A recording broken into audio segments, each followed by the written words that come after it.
I'm Kevin, and I'm here to fight with you.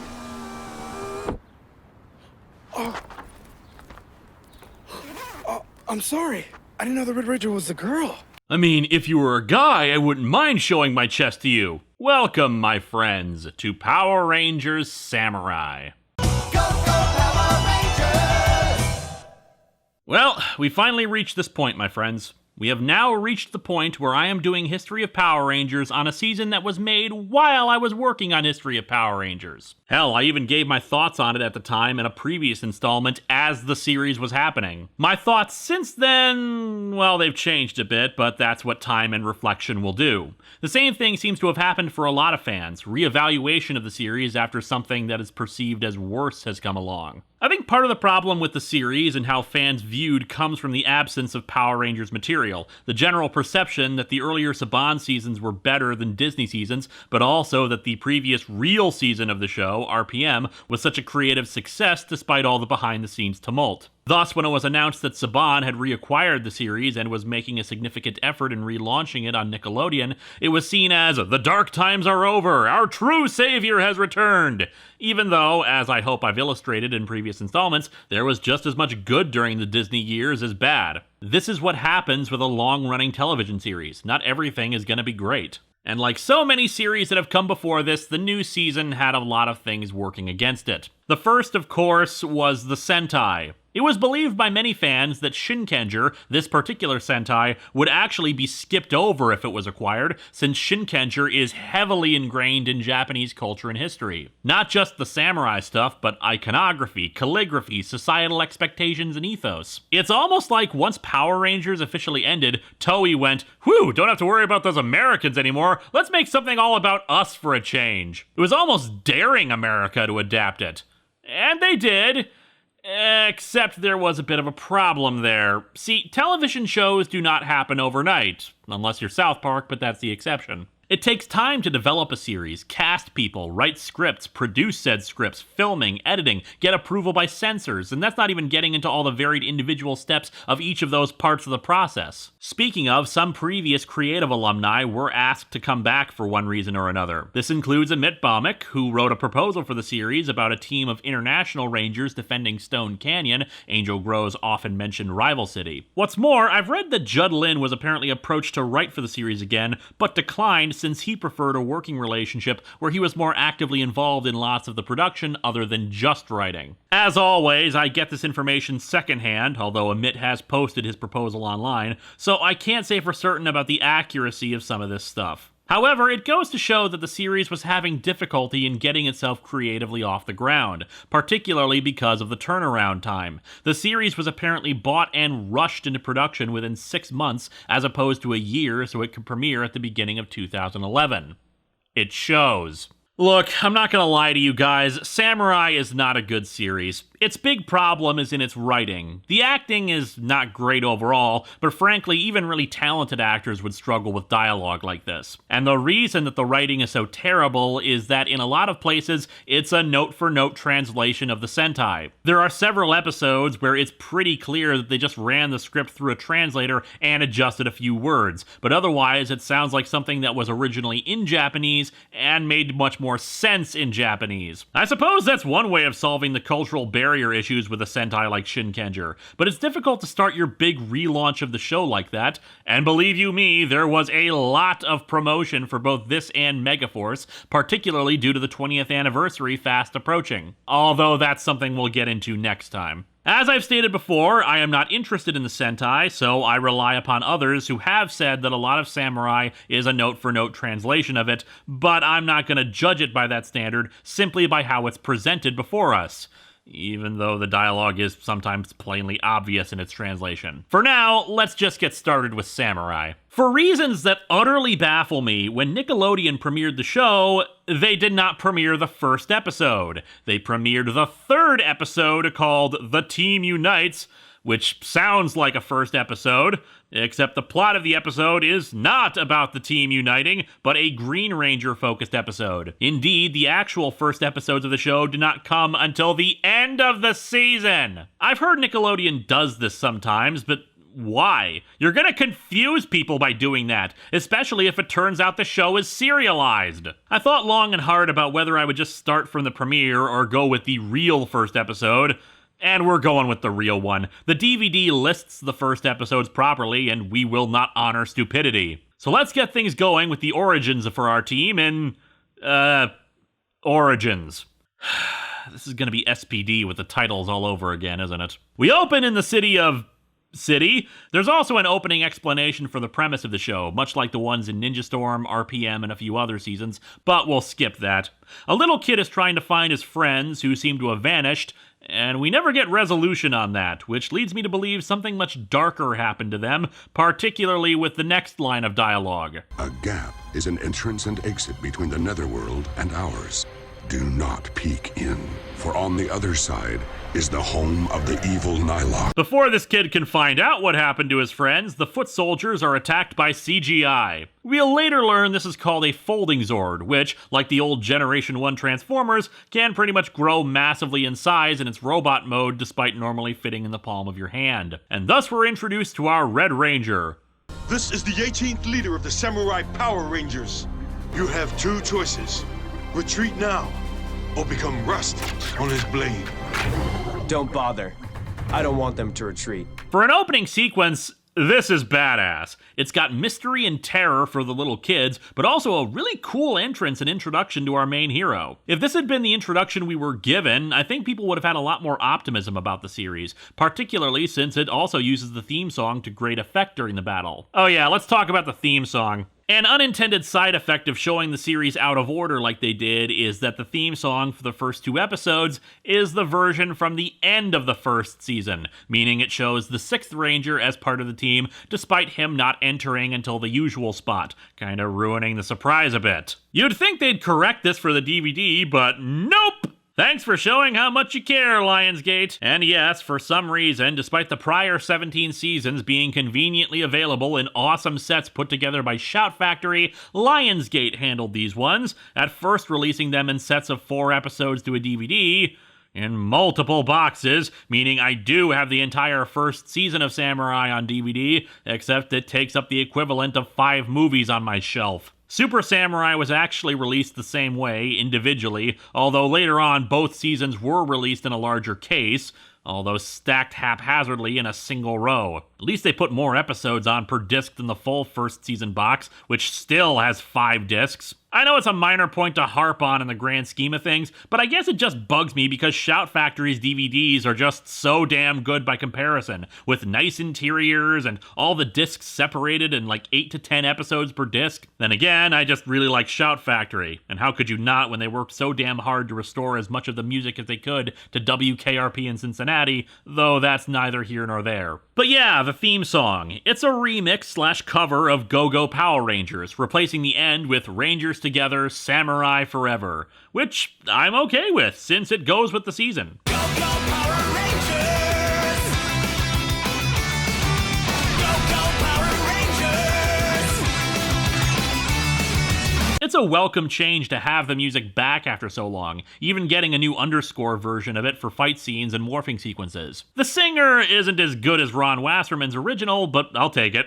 I'm a sucker for this song. Mind you, the most annoying thing about this is that they felt the need to have the characters yell out their names, as if they were worried the little kids would forget. Speaking of higher quality stuff, as you can see, the series is now in HD, and it looks beautiful. Mind you, some of that just might be the general cost of how things operated in 2011. You're harder pressed to find equipment that isn't widescreen these days. Anyway, our Red Ranger demorphs, and we learn that our mentor, named Mentor, and that one is not a joke, his name is Mentor G, says that he's been training Justin Bieber here all his life. But I'm used to fighting alone.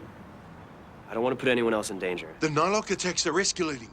More and more of them are coming across to do their evil. Sure, and if any more Moogers dare pay us a visit, they'll get a taste of my spin sword. What's so funny about this exchange is that it's kind of the driving force behind the entire season. Jaden's inability to act as part of a team, whether the show realizes it or not.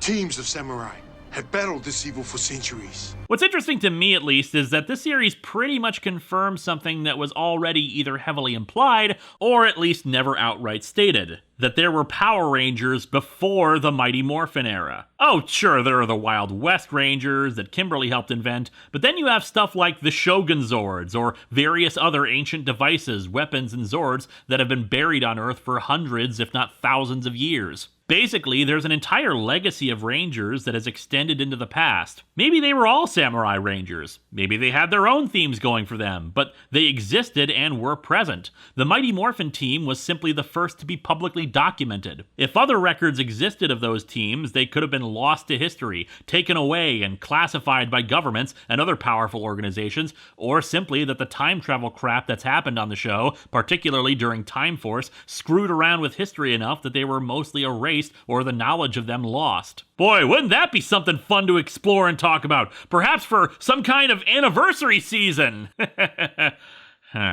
Anyway, Mentor G says that there are 4 other people like Jaden who have trained all their lives to become part of the Samurai Rangers team. Over to the Netherworld, where instead of Beetlejuice, there's just a lot of red filters. We meet Octoroo, the second in command of the evil forces, who spots a boat rising from the water. On board the boat is this lady strumming the Power Rangers theme. It's good to be on board again. So, Daiju, where's the big red one? Given that your entire dimension looks like Waterworld on Virtual Boy, I think you need to be a little more specific. And thus we meet our main villain, Master Xandred. And boy is he unimpressive. Silence, you fool! I have a splitting headache this morning, so zip those lips, unless you want to spend the rest of your life untying those noodles you call a face. Gotta love generic, gravelly villain voice who whines about his headache. At least Rita occasionally casts some spells. Xandred spends 99% of the series sitting on his ass drinking booze. Medicine for his headache, just yelling at everybody and being pretty much less intimidating than Divatox. I mean, hell, even Lothor bothered to go fight the Rangers himself once in a while. You're pretty grumpy for someone talented enough to talk with his mouth closed. Okay, that was funny. Xandred and Dayu are a little out of date, just learning now that the Samurai Rangers are still around. After dispatching a monster to go terrorize Cityland, we start getting introduced to our other team members. First up is Kevin, who has aspirations for his swimming career, but is told by his father that he now has to go and join the team. We get glimpses of others, Mia working at a daycare, Mike at an arcade, and Emily practicing on her flute. The monster type for the season, referred to as a Nylok, emerges from a gap along with a swarm of Moogers and trips a sensor, ones that are placed all over the city to alert our heroes of danger. We see G and Jaden at their base of operations, the Shiba house, learning of the attack and how they need to summon the others. We even get a flashback to Jaden's father, the former Red Samurai Ranger, saying farewell to the two. Naturally, such an important and defining moment of his childhood is his motivation as a character, the single most important element that will get continually called back upon and referenced, and maybe even working out his father issues. Yeah, this is barely a footnote. Frankly, it'll get referenced, but not for anything important. Anyway, the other Rangers are summoned by the most efficient method possible, shooting a magic bow and arrow.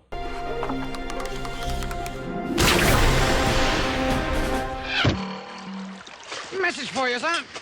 And as the Rangers are summoned, we have the first sign of some of the translation issues. See, in Shinkenger, the Rangers had a full support staff who would even bring banners into battle and whatnot to announce their presence, kind of like a cheerleading squad. But here, it's just Jaden and Mentor G. Occasionally other people are allies, but they're not really the types to act as chauffeurs. So when a car pulls up to Mia with the samurai logo on it, you're just left scratching your head wondering who the hell is that picking her up?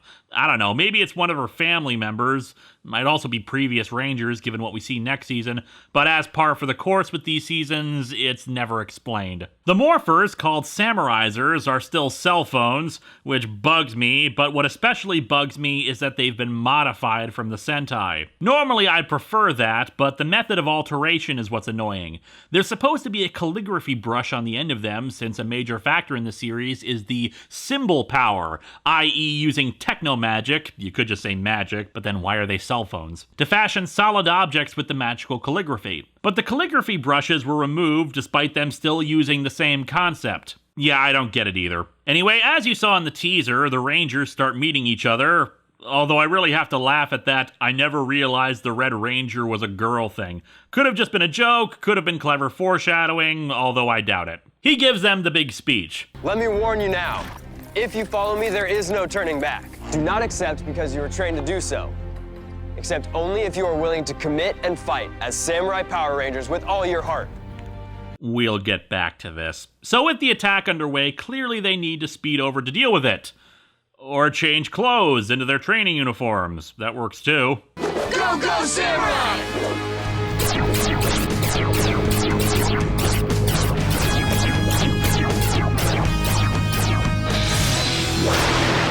Despite the cell phone morphers again, I do like the method of transformation, the colorful morphing sequence, and the outfits. The calligraphy thing is a wholly unique thing to them, and that last smack of the symbol is badass. The suits are well balanced color-wise and really do convey a traditional robe or kimono.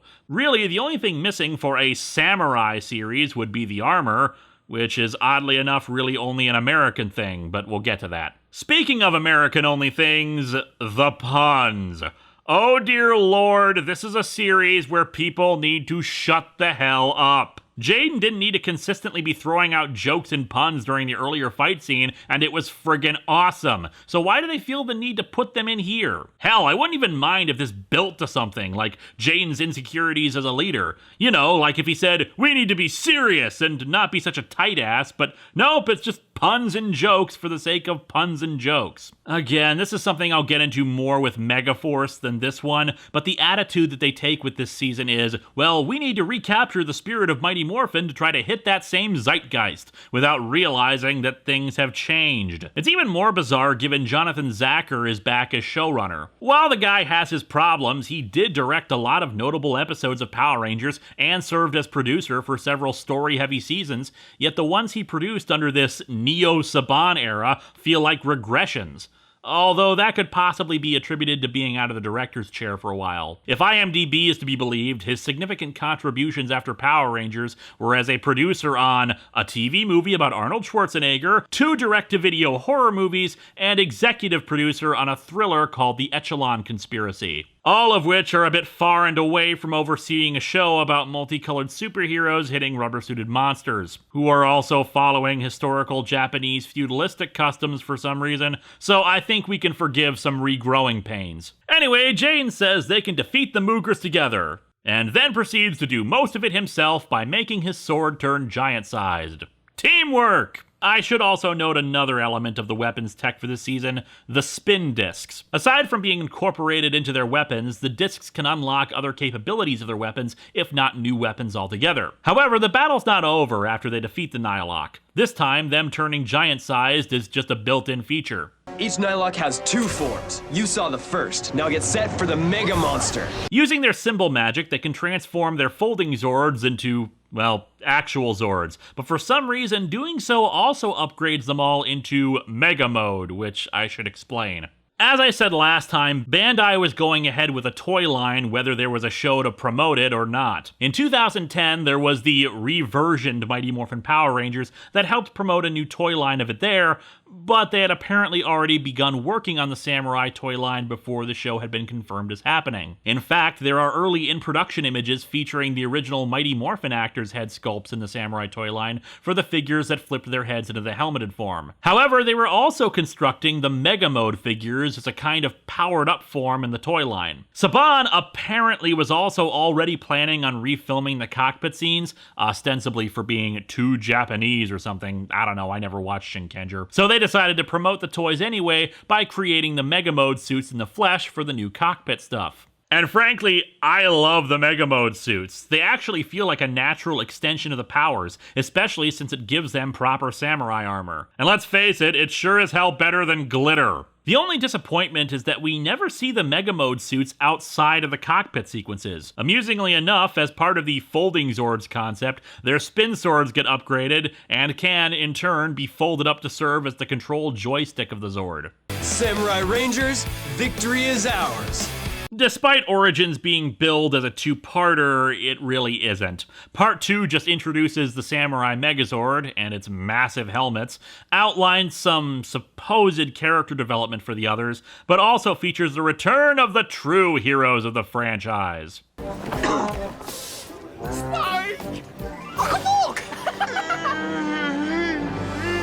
You know, kid, you really gotta watch where you're going. The addition of Bulk into the series was likely a last-minute choice, most especially evident in one glaring problem with this season.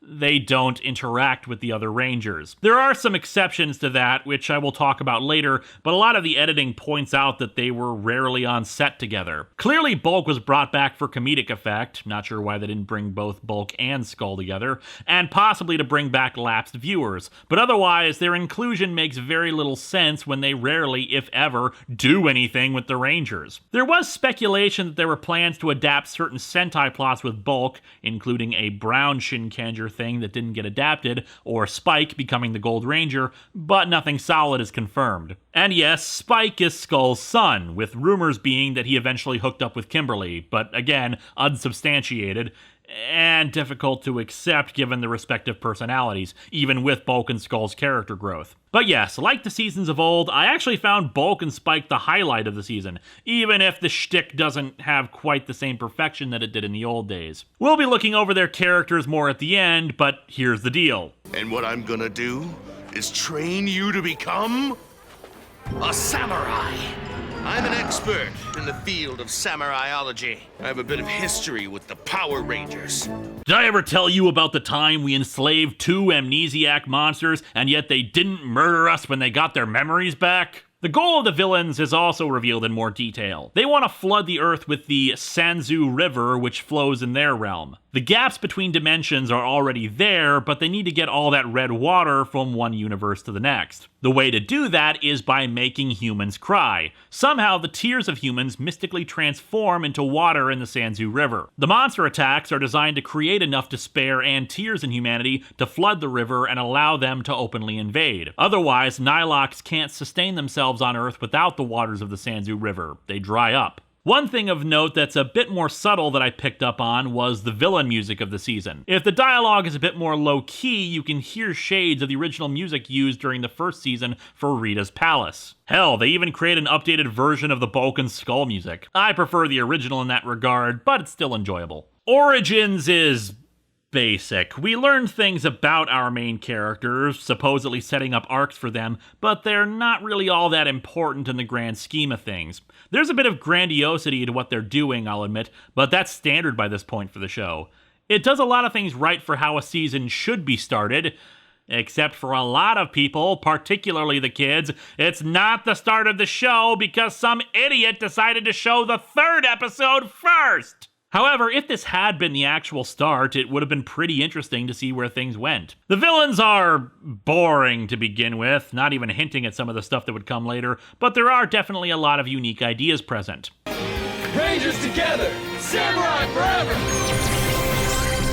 So let's talk a bit about the victory is ours and samurai forever thing, because there really isn't much else to talk about for another few episodes. One of the first major steps for creating your own unique series, be it an action-adventure show like Power Rangers, or yes, even a web series of internet video reviews, is creating mythos. I don't mean legends and complicated backstory for everything. I mean elements to your series that make it distinctive, the tone you're trying to set with it, and a status quo for how things operate. Some of that is as basic as iconography, symbols, repeated visuals, or just a style for how it looks and feels that makes it instantly recognizable as that series, even if it's shown for someone who otherwise is unfamiliar with the work. Here's one that's probably familiar with most Western audiences. A maiden on a balcony with a man pining for her below, and the two exchange sweet words for one another. It's an instantly recognizable symbol for Romeo and Juliet. By that same token, mythos can be developed through words and phrases. Beam me up, Scotty. It's a bird. It's a plane. It's Superman.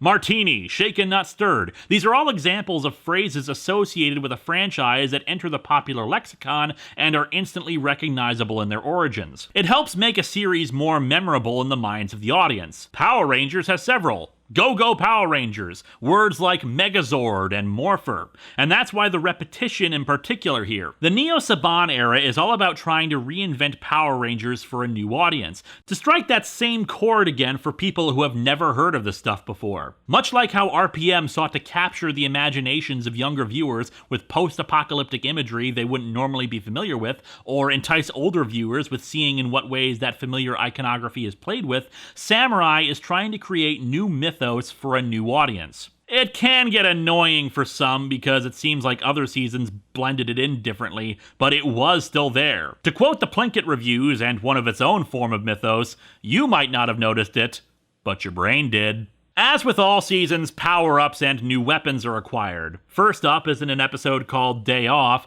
where the titular Day Off lasts all of 7 minutes, while the rest is the team focused on defeating an enemy. The new weapon is a spin disc that Jaden has to master, the Beetle Disc. There are secret discs passed down from previous generations of samurai. Most have been lost in battle. This may be the only one left. How exactly do you lose track of those? These aren't spare Yu-Gi-Oh cards. These are essential weapons in your war against an ongoing threat. Are you using them as coasters or something? Anyway, unlocking that power gives them a Beetle Zord and turns his big-ass sword into a big-ass cannon. And almost every new Zord they get adds on a new helmet for the Megazord that's even bigger and sillier than the last. The villains also start using giant foot soldiers, something I think we've maybe seen once or twice before, and yet never in any substantive capacity. You'd think they just run through the city, cause as much destruction and misery as possible, but nope, it's always just support for the monster, and they're easily defeated. The first major plot detail is revealed in Sticks and Stones, wherein a monster attempts to make humans cry by shaming them with insults, which then manifest as physical attacks that blast them away. It's actually a pretty clever concept that naturally is wasted by having him reveal tame insults on the Rangers like, "You're boring," and "You can't cook." However, the thing he says to Jaden, You're a red-faced liar, liar, pants on fire.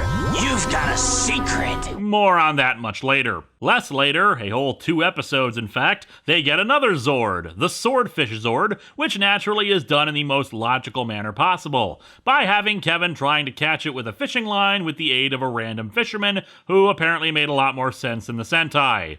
And giant helmet. The more important thing that happens, though, is that this skull-face dude appears. So, the Samurai Rangers have returned. But so have I. You are not even kidding. He's followed up on in the next episode, Here Come the Brides, probably the first episode of the season that I would actually call legitimately good, hinting at future storyline stuff, the Rangers thinking outside the box with their strategies, and of course, more Bulk and Spike. Meditate on the image of your samurai sword, cutting through injustice as easily as a knife slices into cake. Spike, I ever tell you about the time your dad and I became heroes to the planet of Horath? Anyway, the plot involves Dayu kidnapping brides, who are apparently more upset about missing their wedding day than being kidnapped, mostly because of her own backstory. More on that later, but we find out who Skullface is. Deker. The cursed warrior. Deker loves talking about his phallic symbol, his sword. Uramasa, my trusty sword. And I mean he loves talking about it. Awkwardly. My sword, Uramasa. My sword, Uramasa. My sword, Uramasa. My sword, Uramasa. My sword, Uramasa. He seeks a worthy opponent to defeat, fixating on Jaden for that goal. He basically spends most of the season either challenging Jaden or saying he's not ready to fight him yet, even attacking other Nihilocks who would threaten his ability to fight Jaden. I can't seem to think of anything else of note I should bring up about him.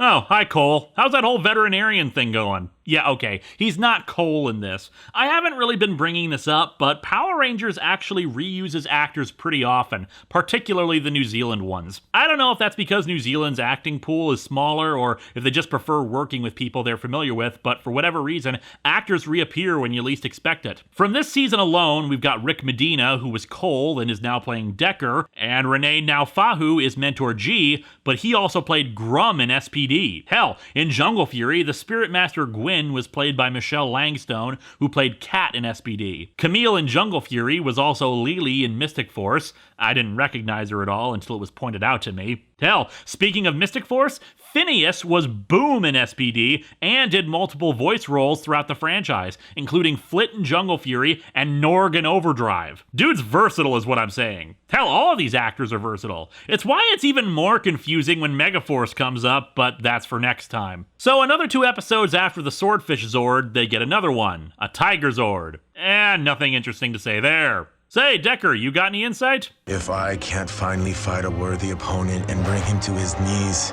then what's the point in being immortal? Well, there's lots of stuff. There's knitting and movies and, knitting? Well, maybe some interesting stuff is happening with the Rangers. I can't believe this is happening. What are you thinking? That's Kevin! No matter what, let the game begin. No matter what, only the best man win. Nah, that just doesn't work. He's being forced to do this. I should be more respectful with my music choices. Brother, my brother, tell me what are we fighting for? We got to end this war. Yeah, it goes to show how just really uninteresting the show is, when the most intriguing thing that happens is when Deker shows up in human form to comment on the battle, giving a little swordplay lesson. Oh, yeah, and the 3 new Zords can form into the Samurai Battle Wing, which is like a giant plucked bird that lets the Megazord fly, yada yada. On to actual plot stuff. In Test of the Leader, the villains do some research and discover that the power to seal the Nilox in their realm, Master Xandred included, rests within the power of the Red Ranger and his family, the Shiba family.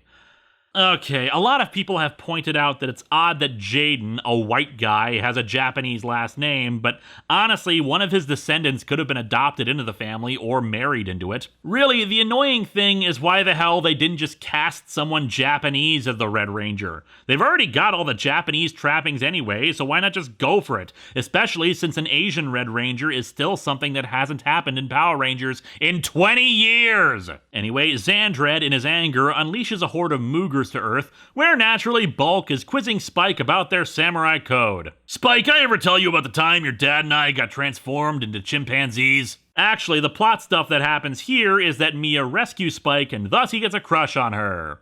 It goes nowhere aside from goofy antics. After they hear Xandred's voice calling out for the Red Ranger, the group returns to the command house. G explains to them what's up.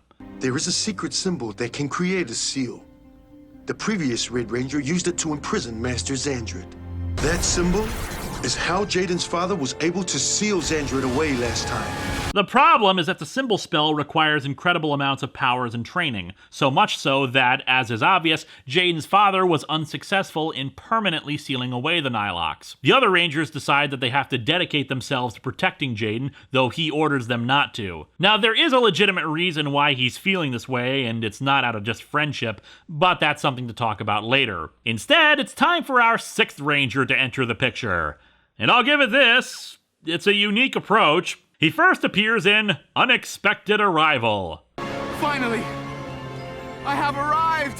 How unexpected! Anyway, he uses his fishing rod as a bow and arrow to send a message to the Rangers. See you soon. Well, now he's expected, so the title is a complete lie. The important thing to note is that one advantage this team has over a lot of others in the past is that they actually take the time to set up proper defenses for their headquarters, specifically symbol magic that protects the house from any Nylok. We haven't seen anything like that since the Mighty Morphin days. Kudos. While Jaden deals with a subplot involving the Nylok spying on him, the other Rangers find flyers handed out by the Gold Ranger for his traveling fish shop, and, well, the writing matches the note with the arrow. What?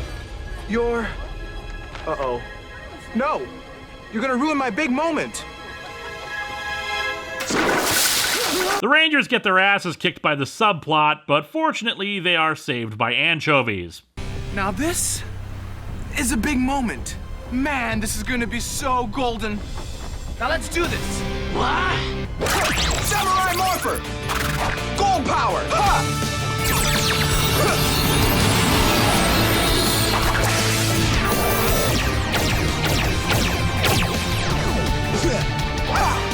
gold is good to go. He shows off for a bit, much to the amazement of the Rangers, since there isn't any reference to a 6th Ranger in the previous Samurai teams. And as is tradition for a 6th Ranger, he has super speed powers that are rarely implemented, and particularly not in any really useful times. But yeah, it's a very odd introduction episode, especially since the first half is all about the Jaden stuff, and the other introduces the Gold Ranger by showing him as kind of a doofus. A talented doofus, I will admit, but a doofus nonetheless.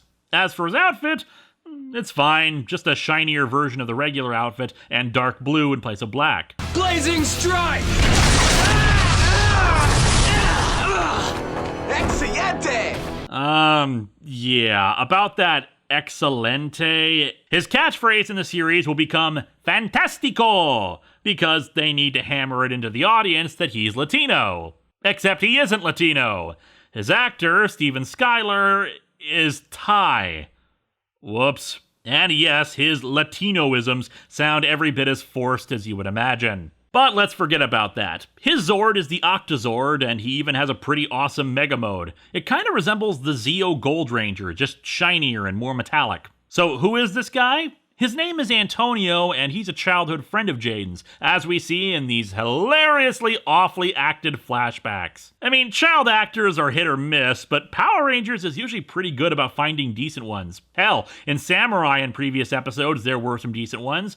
And yet the recurring one, Jaden's, shows all the enthusiasm of a kid coming down off a sugar rush. Remember, we'll always be friends, no matter how far away we are from each other.